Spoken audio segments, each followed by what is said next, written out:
Assalamualaikum, bertemu kembali 1 minit Proton. Okey, hari ni abang nak share satu berita baik kat korang semua.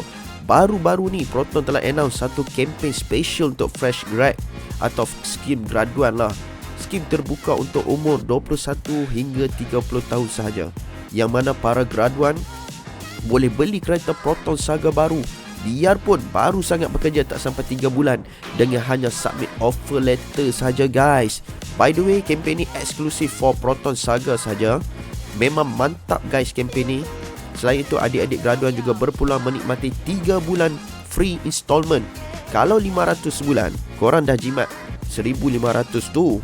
Selain road tax percuma pada tahun yang pertama dan rebate tunai sehingga 1,000. Jadi promosi ni akan tamat pada 31 Mei ni guys. Takluk pada terma dan syarat. Terima kasih kerana mendengar. Sampai jumpa di episod seterusnya. Time.